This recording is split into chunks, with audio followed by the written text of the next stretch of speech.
الرحيم الحمد لله رب العالمين والصلاة والسلام على سيد الأنبياء والمرسلين سيدنا ونبينا مولانا أبي القاسم محمد صلی اللہ محمد وآل محمد اجل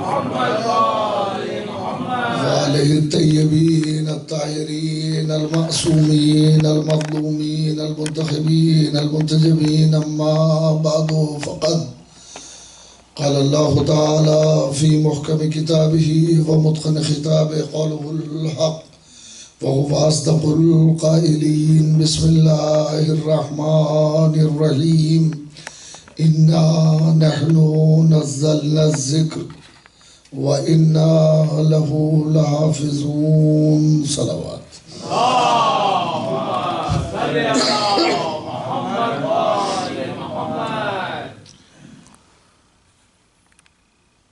کتاب اور وراثت کتاب کے عنوان سے گفتگو ہے جو آج چوتھے مرحلے میں داخل ہو رہی ہے۔ کل ہم اس منزل پہ پہنچے تھے اور گفتگو یہاں تک پہنچی تھی کہ حامل کتاب اور ہے، عامل کتاب اور ہے۔ کتابوں کے بوجھ کو اٹھانے والوں کی تعداد بہت ہے، کتابوں پر عمل کرنے والوں کی تعداد بہت کم۔ اس دنیا میں حامل کتاب بہت ہیں، عامل کتاب بہت کم۔ آج ہی کی بات نہیں، یہ ماضی میں بھی ہوتا رہا ہے اور شاید مستقبل میں بھی یہ سلسلہ جاری رہے گا۔ ماضی کے لیے قرآن نقل کرتا ہے مثل الذین حملوا التوراۃ ثم لم یحملوها کمثل الحمار یحمل اسفارا۔ مثل الذین حملوا التوراۃ، ان لوگوں کی مثال کہ جن پر توریت حمل کی گئی تھی، جن سے توریت پر عمل کرنے کا حکم دیا گیا تھا۔ مثل الذین، ان لوگوں کی مثال الذین ان کی کہ جو حملوا التوراۃ، کہ جو حمل کیے گئے تھے توریت کو، ان پر توریت دی گئی تھی کہ اس پر عمل کریں، ثم لم یحملوها، انہوں نے اس پر عمل نہیں کیا۔ تو وہ لوگ کہ جنہوں نے توریت انہیں دی گئی اور انہوں نے توریت پر عمل نہیں کیا، قرآن کہتا ہے مثل الذین حملوا التوراۃ ثم لم یحملوها، جنہیں توریت دی گئی اور انہوں نے اس پر عمل نہیں کیا، کمثل الحمار، ان کی مثال گدھے کی جیسی ہے۔ مثل الذین حملوا التوراۃ ثم لم یحملوها کمثل الحمار، ان کی مثال کہ جنہیں توریت عمل کے لیے دی گئی اور ان سے کہا گیا کہ تم اس پر عمل کرو اور انہوں نے عمل نہیں کیا۔ قرآن کہتا ہے کہ ان کی مثال گدھے کی جیسی ہے کہ جس پہ کتابیں لدی تو ہیں مگر جانتا نہیں ہے کہ کتابوں میں کیا ہے۔ اب اس سے زیادہ قرآن اور کیا بیان کرے گا، اور قرآن اس سے بڑی بات کیا کہے گا کہ اگر قرآن پر عمل نہیں کیا جا رہا ہے، اور قرآن پر یعنی کتاب پر جو اللہ کی طرف سے نازل ہوئی ہے اور جن کو کی وجہ سے کتاب آئی ہے اور جن کو کتاب دی گئی ہے، اگر وہ اس پر عمل نہیں کر رہے ہیں اور اس پر عمل پیرا نہیں ہے، تو ان کی مثال اس جانور کی سی ہے، اس گدھے کی سی ہے کہ جس پر کتاب لدی تو ہے مگر اسے پتہ نہیں ہے کہ کتاب میں لکھا کیا ہے، کتاب میں علم کیا ہے، کتاب میں کیا عطا کیا گیا ہے، کتاب میں کون سی دولت دی گئی ہے، مگر اسے علم نہیں ہے۔ اس سے بڑی بات قرآن کیا کہے گا کہ عالم قرآن اور ہے، حامل قرآن اور ہے، عامل کتاب اور ہے۔ حامل کتاب اور ہے کتاب کا لے لینا آسان ہے، اس پر عمل کرنا بڑا مشکل کام ہے۔ اسلام تقاضا کرتا ہے کہ تم ماضی والوں کی طرح سے نہ ہو جانا کہ انہیں کتاب دی تو گئی تھی مگر انہوں نے کتاب پر عمل نہیں کیا، تو تم ان کی طرح سے نہ ہونا کہ ان پر کتاب دی گئی عمل کے لیے مگر انہی نے کتاب پر عمل کیا نہیں، اور اس پر وہ نہ کرنے کی وجہ سے ان کی مثال ابھی میں نے عرض کی کہ ان کی مثال پھر اس جانور کی جیسی ہے کہ جس پر کتابیں لدی ہیں مگر وہ کتابوں کے بوجھ میں ہے، اسے کتابوں کا علم نہیں ہے۔ یہ کتاب جسے ہم قرآن کہتے ہیں، کبھی قرآن کو قرآن کہا گیا، کبھی کتاب کہا گیا اور کبھی ذکر کہا گیا، حالانکہ معنی سب کے الگ الگ ہیں۔ ذکر کے معنی اور ہیں، کتاب کے معنی اور ہیں، اور قرآن کے معنی اور ہیں۔ تو یہ سب دیا گیا کتاب۔ اب یہ کتاب مل جانے کے بعد اس کتاب کے اندر تو بڑے مسائل ہیں۔ ایک تو یہ ہے کہ توریت، زبور، انجیل ایک وقت تک کے لیے قانون تھی، ایک وقت تک کے لیے ان میں قانون بیان کیا گیا تھا، ایک عہد کا قانون تھا۔ اسی کہ جناب موسیٰ کے بعد جب دوسرا پیغمبر آیا تو توریت ناقابل عمل ہو گئی، وہ منسوخ کر دی گئی۔ تو اب وہ ایک وقت کے لیے وہ کتاب آئی تھی، لیکن قرآن کی خصوصیت یہ ہے کہ یہ ایک وقت کے لیے نہیں آیا ہے، قیامت تک کے لیے آیا ہے۔ کتاب یعنی قرآن کا کمال یہ ہے کہ یہ ایک عہد اور ایک زمانے کے لیے نہیں ہے، بلکہ قیامت تک رہنے والی کتاب ہے، اور آنے والی ہر نسل کو اسی پر عمل کرنا ہے۔ اور چونکہ اس پر عمل کرنا ہے لہذا قرآن نے ایک نظریہ پیش کیا، هو الذی انزل علیک الکتاب، وہ خدا ہے، هو الذی وہ خدا ہے۔ اور جب خدا اپنی طاقت کا اظہار کرتا ہے، اپنی وحدت کا اظہار کرتا ہے، اپنی طاقت کا اظہار کرتا ہے، تبھی اس طرح کا لفظ استعمال کرتا ہے۔ هو الذی، وہ تو وہ ہے، کیا سمجھتے ہو تم؟ وہ تو وہ ہے۔ هو الذی، سورہ جمعہ میں ارشاد ہے، هو الذی بعث فی الامیین، وہ تو وہ خدا ہے کہ جس نے امیین میں انہی میں سے ایک رسول مبعوث کیا، وہ تو وہ خدا ہے۔ هو الذی، وہ خدا ہے، انزل علیک الکتاب، کہ جس نے کتاب کو نازل کیا تمہارے اوپر۔ هو الذی انزل علیک الکتاب، وہ خدا ہے کہ جس نے کتاب کو نازل کیا، کتاب کو اتارا تمہارے اوپر۔ اب یہاں تک تو سیدھی سی بات ہے۔ اب قرآن کہتا ہے منہ آیات محکمات، ہم نے کتاب کو اتارا ہے آپ کے اوپر۔ منہ آیات محکمات، اس کی کچھ آیتیں محکم ہیں، ہن ام الکتاب، اور جو محکم آیتیں ہیں وہی اصل کتاب ہے، وہی بنیاد کتاب ہے، وہی اساس کتاب ہے۔ وَأُخَرُ مُتَشَابِهَاتٌ، اور اس کی دوسری آیتیں جو ہیں وہ متشابہ ہیں۔ قرآن نے دو طرح کی آیتیں بتائی، کچھ آیتیں وہ ہیں جو محکم ہیں، کچھ آیتیں وہ ہیں جو متشابہ ہیں۔ متشابہ کی بھی وراثت ملنا ہے اور محکم کی بھی وراثت ملنا ہے۔ اب سوال یہ ہے کہ محکم کون سی ہیں اور متشابہ کون سی ہیں؟ صلوات پڑھیں محمد۔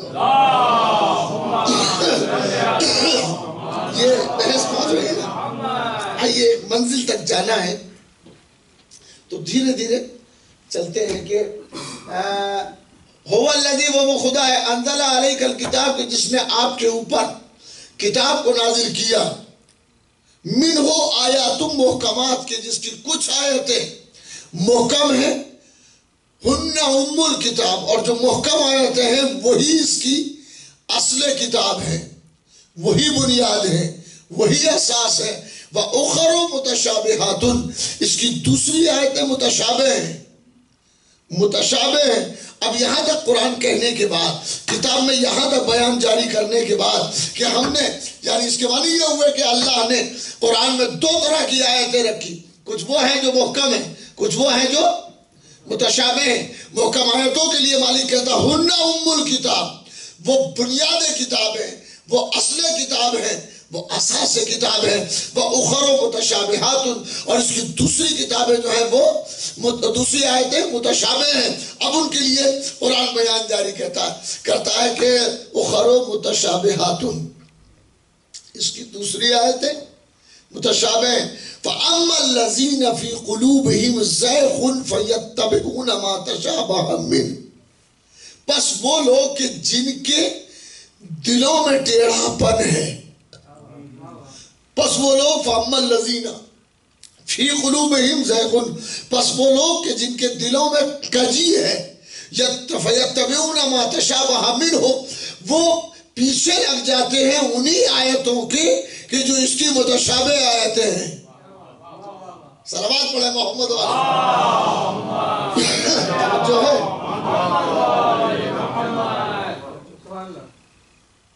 هو الذی انزل علیک الکتاب، وہ خدا ہے کہ جس نے کتاب کو نازل کیا علیک، آپ کے اوپر، قلب مطہر رسول پر، قلب مقدس سرکار دو عالم پر کتاب کو نازل کیا۔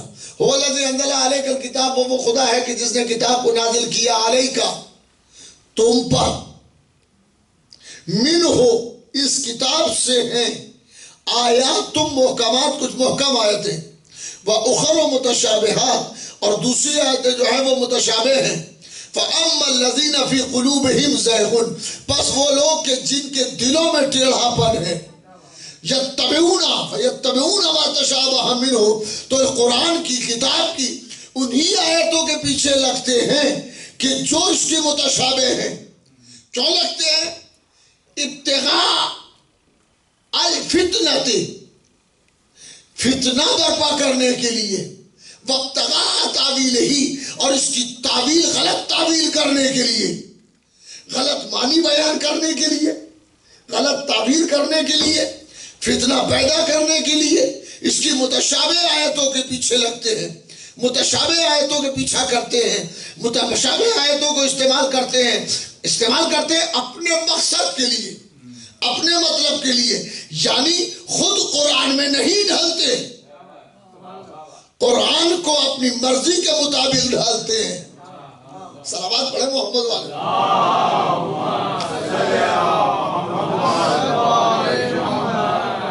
اگر سب کے سب قرآن کے مطابق ڈھلے ہوتے تو امت مسلمہ میں 73 فرقے نہ ہوتے۔ یہ فرقے بھی کہیں آسمان سے نہیں آئے، ہر ایک کے پاس دلیل قرآن ہی سے ہے۔ یہ الگ بات ہے کہ غلط دلیل قائم کر رہا ہے، وہاں کہتا ہے کہ قرآن ہی سے ہے۔ مثلا ایاک نعبد و ایاک نستعین قرآن کی آیت ہے، ہم تیری عبادت کرتے ہیں اور تجھی سے مدد چاہتے ہیں۔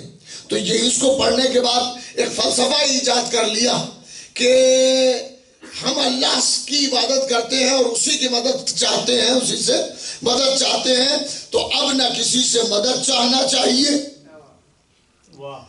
پھر یہیں سے فلسفے نے ایک جنم لیا کہ کسی سے بھی مدد مانگنا حرام ہے، مدد مانگنا ناجائز ہے۔ یہ آیت پڑھی نا، کسی نے کہا بھئی آپ ہماری مدد کر دیجئے، کریں، اللہ نے منع کیا ایاک نعبد و ایاک نستعین، ہم تیری عبادت کرتے ہیں اور تجھی سے مدد چاہتے ہیں۔ اور ایک بہت بڑی بات بتا دوں، زندگی بھر یاد رکھیے گا تحفے کے طور پر، قرآن سے نظریہ قائم کیا کہ ہم تیری عبادت کرتے ہیں اور تجھی سے مدد چاہتے ہیں، کہنے لگا اب کسی سے بھی مدد مانگنا حرام ہے، ناجائز ہے، بدعت ہے۔ گرتے ہوئے کہتے بھائی ہم کو پکڑنا، غور نہیں کیا،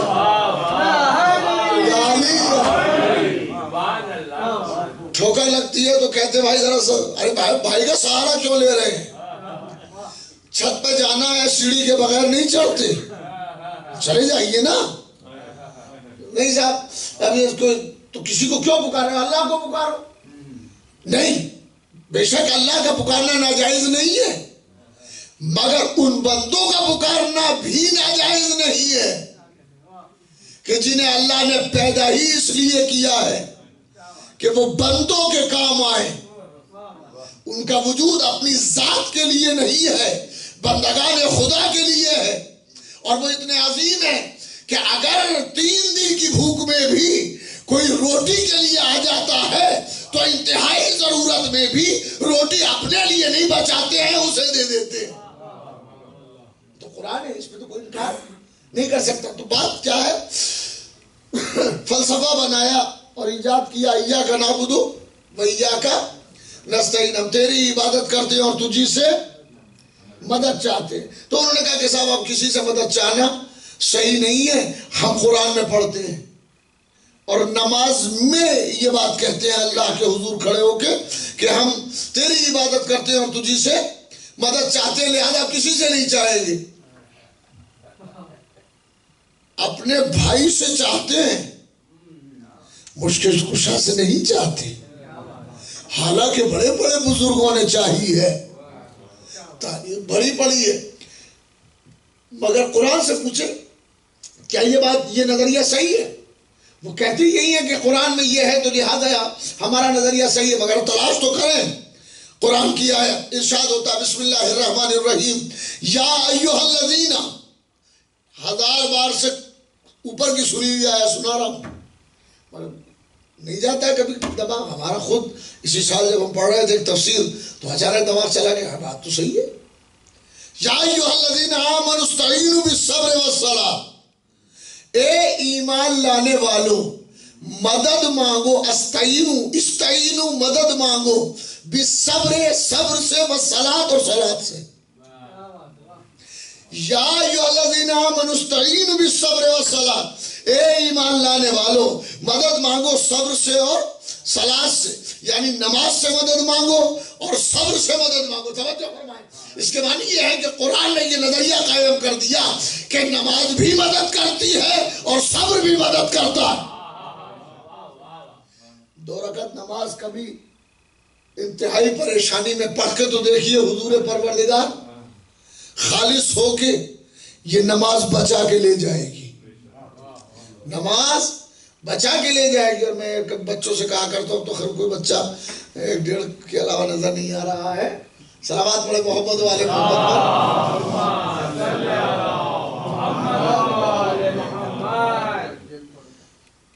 میں یہ بات کہا کرتا ہوں کہ قرآن میں غور و فکر کرو، ایک ایک چیز قرآن میں ہے۔ قرآن خزانہ ہے امت مسلمہ کے پاس، پتہ نہیں اس پر عمل کیوں نہیں کرتے اور اپنی مرضی سے استعمال کیوں کرتے ہیں قرآن کو، جبکہ قرآن کہتا ہے، قرآن نے نظریہ قائم کیا، ایاک نعبد و ایاک نستعین، یہ ایک فلسفہ ہے قرآن کا۔ دوسرا فلسفہ قرآن نے کہا، قرآن نے قائم کیا، یا ایھا الذین آمنوا استعینوا بالصبر والصلاۃ، اے ایمان لانے والو مدد مانگو صبر سے اور صلاۃ سے۔ انتہائی مشکل میں گھرے ہو، انتہائی پریشانی میں ہو، مگر کبھی نماز سے مدد مانگنا، نماز مدد کرے گی، نماز مدد کرے گی۔ یعنی عالم اسلام کے لیے اس آیت کے مطابق نماز مددگار ہے، نماز مدد کرتی ہے، پورے عالم اسلام کی مدد کرتی ہے۔ استعینوا، تم مدد مانگو، استعینوا امر کا صیغہ ہے۔ امر کے صیغے کے معنی یہ ہے کہ اللہ کہہ رہا ہے کہ یہ کام کرو۔ مثال کے طور پر ہم نے کہا اسد صاحب ذرا پانی مل سکتا ہے، یہ گزارش ہے، اسد صاحب پانی لائیے۔ دونوں میں فرق ہے یا نہیں ہے؟ لفظیں ایک ہی ہیں، لہجے نے فرق کر دیا۔ ایک گزارش ہے ذرا پانی لائیے گا، اور ایک حکم ہے، دونوں میں فرق ہے ہی نہیں ہے؟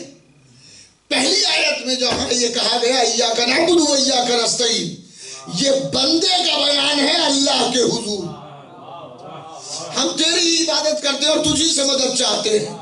یہ بندہ اللہ کے روبرو کھڑے ہو کے کہتا ہے معبود بس تیری عبادت کرتے ہیں اور تجھی سے مدد چاہتے ہیں، مگر دوسری آیت میں حکم ہے اللہ کا کہ تم مدد مانگو نماز سے اور صبر سے. حکم الگ ہے. یہ سورہ حمد میں گزارش ہے بندے کی خدا سے، اور سورہ بقرہ میں حکم ہے اللہ کے بندے کے لیے. صلوات پڑھے محمد. دونوں فرق ہے کہ نہیں ہے؟ سورہ بقرہ میں جو بات کہی گئی ہے، یا ایھا الذین آمنوا استعینوا بالصبر والصلاۃ، اے ایمان لانے والو تم مدد مانگو صبر سے اور صلاۃ سے. اور وہاں جو بات کہی گئی ہے وہ بندہ ہے جو بارگاہ اہدیت میں عرض کر رہا ہے کہ پروردگار ہم تیری ہی عبادت کرتے ہیں اور تجھی سے مدد چاہتے ہیں. مگر یہاں جو بات کہی جا رہی ہے وہاں یہ کہا جا رہا ہے کہ تم مدد مانگو. حکم خدا ہے. اللہ فرماتا ہے کہ تم مدد مانگو صبر سے اور صلاۃ سے. صبر سے اور صلاۃ سے. اب اگر یہاں پر صرف صبر سے ہی مانگنا ہے اور صلاۃ سے مانگنا ہے تو آیت کو یہیں پر رک جانا چاہیے. یا ایھا الذین آمنوا استعینوا بالصبر والصلاۃ، اے ایمان لانے والو نماز سے مدد مانگو اور صبر و صلاۃ سے مدد مانگو. ٹھیک ہے، اس کے بعد ضرورت ہے کسی کی؟ بات تو پوری ہو گئی. اس کے بعد کوئی بات ہی نہیں ہے. جو بات کہنے کی تھی وہ تو کہہ دی گئی کہ تم صبر سے اور صلاۃ سے، نماز سے اور صبر سے مدد مانگو. صلوات پڑھے محمد و آل محمد. توجہ فرمائیں. توجہ ہے. اب اگر آیت یہیں پہ رک جاتی ہے تو اس کے معنی یہ ہوئے کہ خدا یہی چاہتا ہے کہ صبر سے مدد مانگے اور نماز سے مدد مانگے. اور اگر آیت آگے بڑھتی ہے تو اس کے معنی بدل جائیں گے. آیت آگے بڑھ گئی تو بدل جائیں گے معنی. چنانچہ پھر آیت مکمل پڑھتے ہیں. یا ایھا الذین آمنوا استعینوا بالصبر والصلاۃ ان اللہ مع الصابرین. اے ایمان والو تم صبر سے مدد مانگو اور نماز سے مدد مانگو، بے شک اللہ صبر کرنے والوں کے ساتھ ہے. تو اس کے معنی یہ ہوئے کہ اللہ صبر سے مدد کی بات نہیں کر رہا ہے، صابر سے مدد کی بات کر رہا ہے. صلوات پڑھے محمد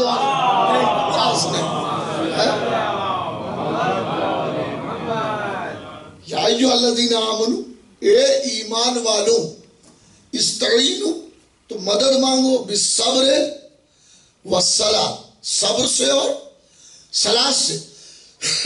تو اب آگے آیت بڑھی ہے. آیت بڑی کچھ اس انداز میں ہے ان اللہ مع الصابرین، بے شک اللہ صبر کرنے والوں کے ساتھ ہے. تو جب یہ بات کہی جا رہی ہے کہ اللہ صبر کرنے والوں کے ساتھ ہے تو اس کے معنی ہے کہ خدا صبر تک نہیں پہنچانا چاہتا، صابروں تک لے جانا چاہتا ہے. خدا نماز تک نہیں لانا چاہتا، نماز قائم کرنے والوں تک لانا چاہتا ہے کہ تم مدد مانگو نماز قائم کرنے والوں سے اور صبر کرنے والوں سے. تم صبر کرنے، ان اللہ مع الصابرین، بے شک اللہ صبر کرنے والوں کے ساتھ ہے، بے شک پروردگار صابروں کے ساتھ ہے. ان اللہ مع الصابرین، ان اللہ مع الصابرین. پہلا فلسفہ کیا تھا کہ مدد اللہ سے مانگو بس. انہوں نے کہا نہیں، استعینوا بالصبر والصلاۃ، تم صبر سے مدد مانگو اور صلاۃ سے مدد مانگو، نماز سے. اور فلسفہ کیا تھا؟ اللہ کا حکم ہے، ہم اللہ کے سامنے کھڑے ہو کے کہتے ہیں کہ ہم تیری عبادت کرتے ہیں اور تجھی سے مدد چاہتے ہیں، لہٰذا کسی سے بھی مدد نہیں مانگنا چاہیے. ہم نماز میں اللہ سے کہہ رہے ہیں تو غیر اللہ سے مدد مانگنا جائز نہیں ہے. غیر اللہ سے مدد مانگنا جائز نہیں ہے. غیر اللہ سے، پھر سن لیں، غیر اللہ سے مدد مانگنا جائز نہیں ہے. یہ فلسفہ ہوگا نا کہ غیر اللہ سے مدد نہیں مانگی جائے گی. تو اب قرآن کیا کہتا ہے؟ استعینوا بالصبر والصلاۃ، تم صبر سے مدد مانگو اور صلاۃ سے مدد مانگو. تو اب طے کر کے بتاؤ کہ نماز اللہ ہے کہ غیر اللہ ہے؟ نماز اللہ ہے کہ غیر اللہ ہے؟ ہر عقل مند یہ کہے گا اور کہتے ہیں کہ نماز اللہ نہیں ہے، اللہ تک پہنچنے کا ذریعہ ہے، اللہ تک پہنچنے کا وسیلہ ہے. یہ اللہ نہیں ہے، اس کے بعد یہ غیر اللہ ہے. تو اگر نماز سے مدد مانگی جا سکتی ہے تو پھر وہ بھی مدد کرے گا جو نماز کو بچا لے، جو نماز کو قائم کرے. توجہ ہے نا، جو نماز کو قائم کرے، جو نماز کو بچا لے، وہ بھی مدد کرے گا، وہ بھی مددگار ثابت ہوگا. اس لیے کہ مدد نماز تو کرتی ہی ہے، اس لیے کہ قرآن کے لفظ بھی حجت ہے، معنی بھی حجت ہے. مسلمان کو لفظوں کو بھی ماننا ہے اور معنی قرآن کو بھی تسلیم کرنا ہے. تو قرآن اگر یہ کہہ رہا ہے کہ تم نماز سے مدد مانگو تو نماز واقعی مدد کرتی ہے لفظ کے اعتبار سے.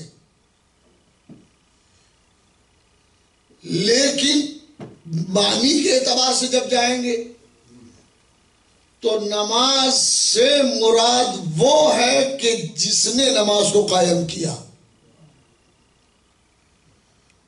وہ ذات مراد، جس نے نماز کو قائم کیا ہے وہ مراد ہوگی. اگر صلاۃ لیا جائے گا تو اب تلاش کریں کہ کون ہے کہ جس نے نماز کو قائم کیا ہے. کون ہے کہ جس نے نماز کو قائم کیا ہے؟ نماز پڑھنا اور بات ہے، نماز قائم کرنا اور بات ہے. پڑھنے والی پوری امت مسلمہ ہے، قائم کرنے والے محمد و آل محمد ہیں.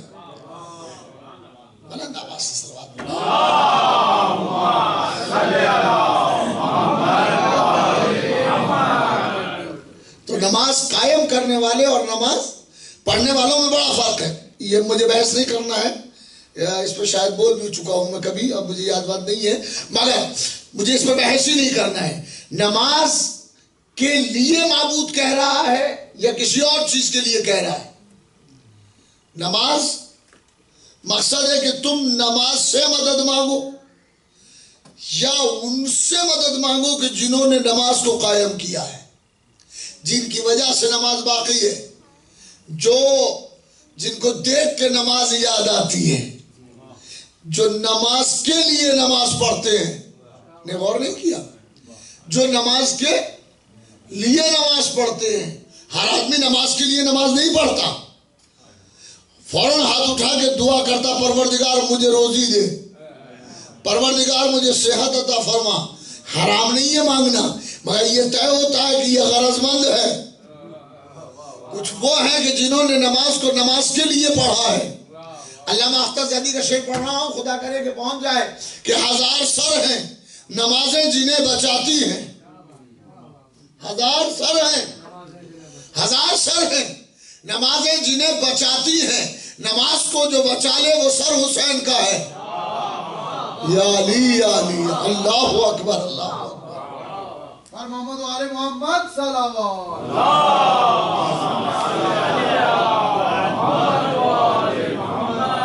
بڑا قیمتی شعر ہے، بہت اہم شعر ہے، سوچنے والا ہے کہ 1000 سر ہیں نمازیں جنہیں بچاتی ہیں. ہر آدمی سجدہ کرتے ہی دعا کو ہاتھ اٹھا دیتا ہے. نماز تمام پروردگار روزی چاہیے. ارے بھائی اتنی تو دے رکھی اور کتنی چاہیے؟ صلوات پڑھے محمد والا.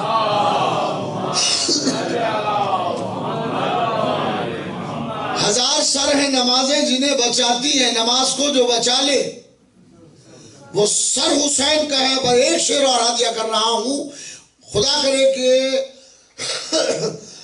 اسے خاص طور پر جوان جو ہیں وہ لے کے اٹھ جائیں کہ 1000 سر ہیں نمازیں جنہیں بچاتی ہیں. نماز کو جو بچا لے وہ سر حسین کا ہے. یزیدیت جو کہیں منہ چھپائے بیٹھی ہے.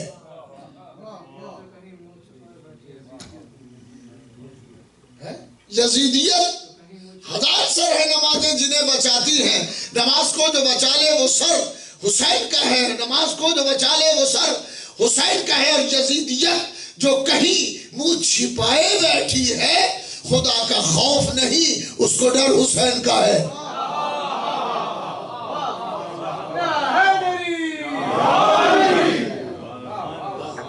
خدا کا خوف نہیں، اس کو ڈر حسین کا ہے. یہ حسین سے گھبرائی ہوئی ہے. یزیدیت حسین اور حسینیت سے گھبرائی ہوئی ہے. اور یہ جو عزا کا فرش بچھاتے ہیں، یہ جو مجلس کر رہے ہیں، یہ جو ماتم کر رہے ہیں، یزیدیت اس سے بہت پریشان ہے. یزید حسین سے پریشان تھا. کیا یزید حسین سے پریشان تھا. کل پرویز صاحب کے ہم نے ایک واقعہ امام زین العابدین علیہ السلام کا عرض کیا تھا، یہاں نہیں پڑھیں گے. اور ایک جملہ عبد الملک ابن مروان نے امام زین العابدین سے ایک سوال کیا کہ آپ ہماری طرف آیا کریں اور ہماری طرف، میں آپ کے بابا کے قاتلوں میں نہیں ہوں. تو مولا نے فرمایا کہ اگر تو ایسے ہی بننا چاہتا ہے تو بن جا، لیکن یہ یاد رکھ کہ یزید نے اپنی دنیا خود خراب کی، آخرت میرے بابا نے خراب کر دی. اس کی آخرت میرے بابا نے قتل حسین کی وجہ سے اس کی آخرت خراب ہو گئی. تو یزید پریشان تھا حسین سے، یزیدیت پریشان ہے حسینیت سے. یہ فرش عزا، یہ مجلسیں، یہ ماتم جو ہوتا ہے، اس سے یزیدیت پریشان ہے، اس لیے کہ یزید مر گیا ہے. یزیدیت ابھی بھی باقی ہے، یزیدیت ابھی بھی باقی ہے. کتنی خوبصورت بات کہی تھی علامہ اقبال نے. اقبالیات ایک پورا سبجیکٹ ہے، غالبیات ایک پورا سبجیکٹ ہے.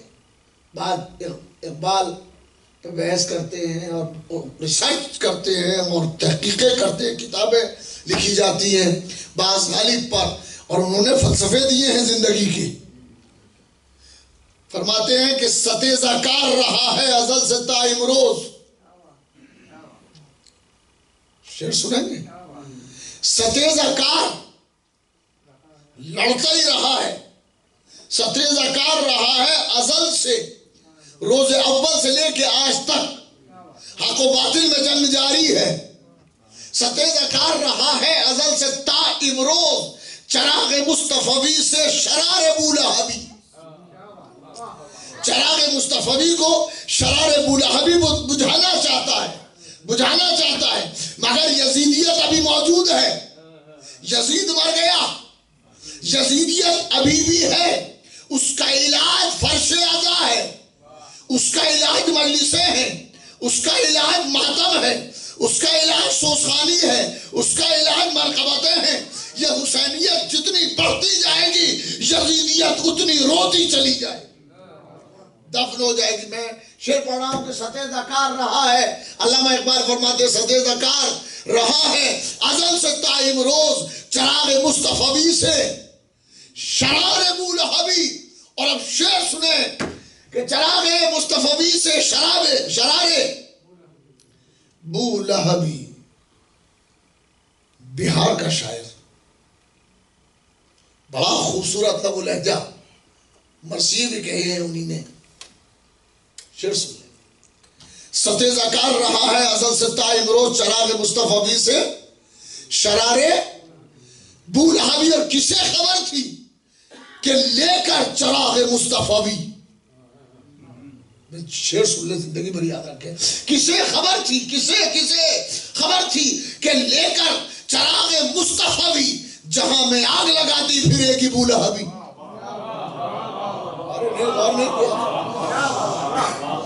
کسے خبر تھی کہ لے کر چراغ مصطفی جہاں میں آگ لگاتی پھرے گی بولہبی. یہ بولہبی جب جہاں چراغ مصطفی لے کے جائے گی تاکہ مصطفیٰ کے گھر میں آگ لگا دے، حسینیت وہیں پہ کھڑی ہو جائے گی. خدا کا خوف نہیں، اس کو ڈر حسین کا ہے. صلوات پڑھے محمد والے.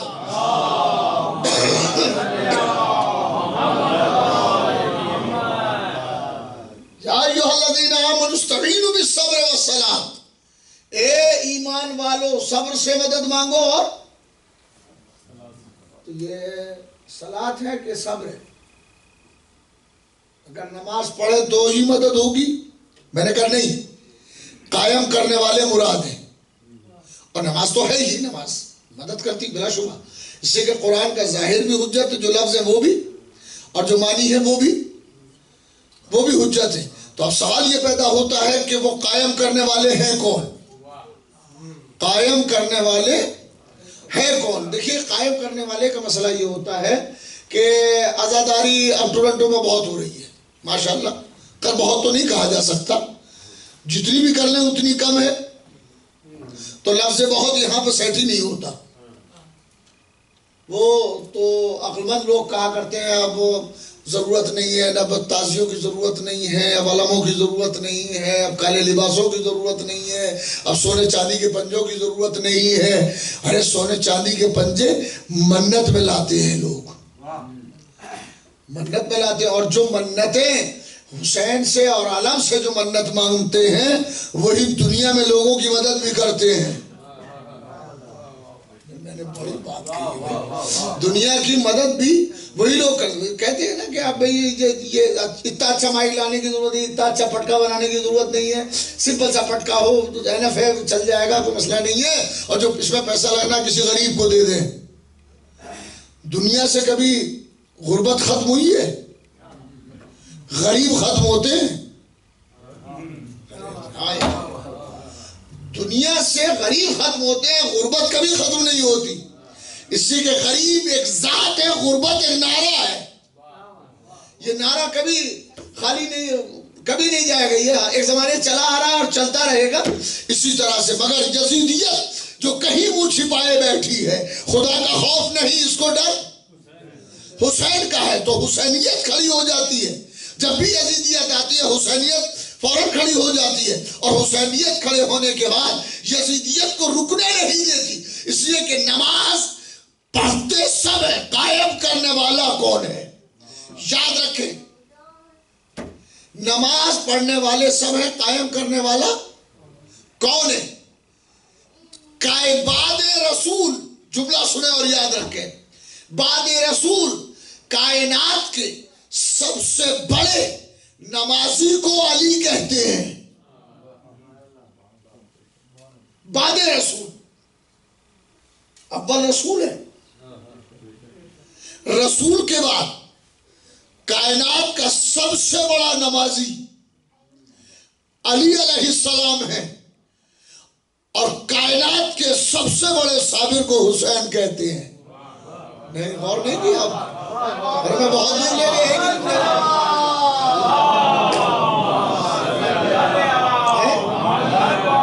ٹھیک ہے، کائنات کے سب سے بڑے رسول کے بعد، کائنات سب سے اول رسول ہے، رسول سے بڑا کوئی ساجد نہیں، رسول سے بڑا کوئی عابد نہیں، رسول سے بڑا کوئی نمازی نہیں ہے۔ کائنات کے سب سے بڑے نمازی کو رسول کے بعد علی کہتے ہیں، اور سب سے بڑے صابر کو حسین کہتے ہیں۔ قرآن کیا کہتا ہے؟ یا ایھا الذین آمنوا استعینوا بالصبر والصلاۃ، اے ایمان لانے والو تم صبر سے مدد مانگو اور صلاۃ سے مدد مانگو۔ ارے میں کیا یا علی یا آواز بلند نعرہ تقویٰ، جو ہے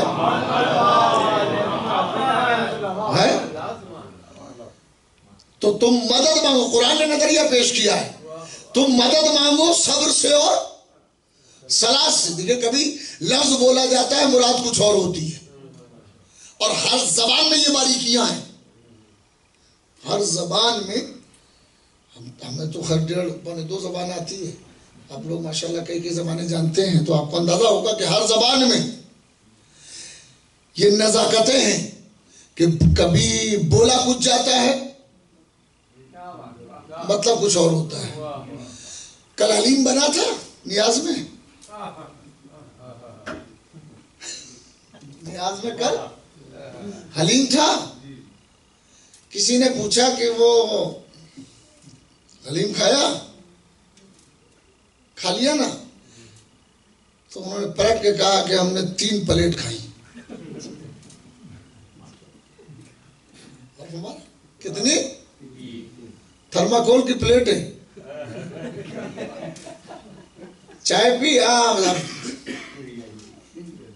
ہاں 3 پیالی، بھائی 3 پلیٹیں کھائی ہیں، یہ سمائی کون سے پیٹ میں، کس معدے میں؟ تو جیسے ہم نے کہا